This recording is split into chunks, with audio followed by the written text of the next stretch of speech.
Hello mga kasari, ayan, samahan niyo na naman ako na mag-repack.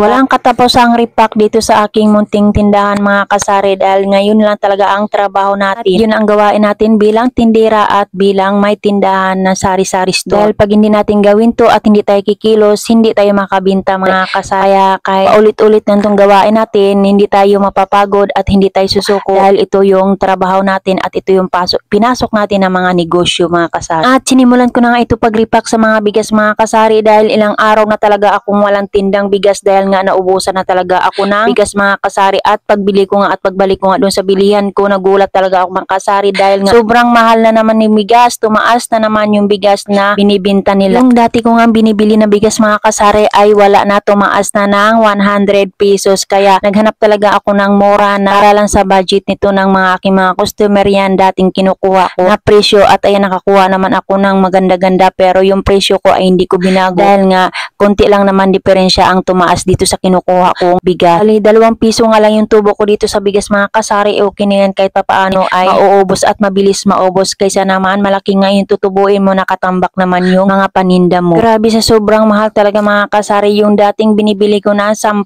tig 25 kilos na bigas ang binibili ko lang ngayon ay bali 6 na lang na sako na tig 25 kilos. Grabe ang layo talaga ng diferensya noon at saka ngayon pero wala talaga tayong choice dahil kahit mahal pa nga yung bigas talagang bibilin talaga ng ating mga customer o di kaya tayo dahil nga syempre yun talaga ang kailangan natin sa araw-araw yung magsaing at kumain ng 3 beses sa isang araw mga. Minsan nga nagugulat pa nga ako sa aking mga customer dahil nga pag tumaas talaga yung bigas ay grabe talaga yung reklamo nila pero pag alak ang binibili nila kahit anong taas pa ng alak ay sige bumibili talaga sila o diba kaluka talaga yung mga customer natin o diba. At ayan na nga pagkatapos ko nga mag-repack mga kasari, tama na yan muna yung yaw-yawan at dito naman ako sa mga asukal. Sabi ko naman sa inyo mga kasari, mag-repack ako maghapon dito sa aking tindahan. Ayan, mag-repack pala ako nito ang asukal mga kasari. Yung asukal pala nire-repack ko ay 3 piso pala ang binta nito at ang gamit ko palang plastic ay 1/10. At kahit anong tatak ng plastic mga kasari, basta importante yung size talaga ang tinitingnan ko. Yung 1/10 sa 3 piso asukal ang binibinta ko kasari. Ang dami nga nagtatanong, ang dami daw ng repack ko na 3 piso na asukal. Yung iba nga daw dyan ang binta ay 5 piso. Kung ang bibilin mo kasi mga kasari ay kilo-kilo lang na asukal, pag ganyan karami talaga ang nire-repack mo, wala ka talagang tutubuin. Kaya lang naman marami yung nire-repack ko dyan sa aking asukal ay sako-sako kasi ako bumibili ng asukal. Doon ka kasi makakarami na repack o malaki ang tubo mo pag sako-sako talaga ang binibili mo. Kaysa doon sa kinilo, wala ka talagang tutubuin dahil nga sa 1/4 ay talagang hindi talaga katulad niyan ang i-repack mo ganyan kahaba yung i-repack mo dahil nga sinubukan ko na nga yan, ang kukunti lang talaga ang pwedeng mo ma-repack dahil nga kaunti lang yung laman ng 1/4 na asukal mga kasari. Kaya kung ako sa inyo mga kasari, kung may tindahan kayo o meron kayong sari-sari store,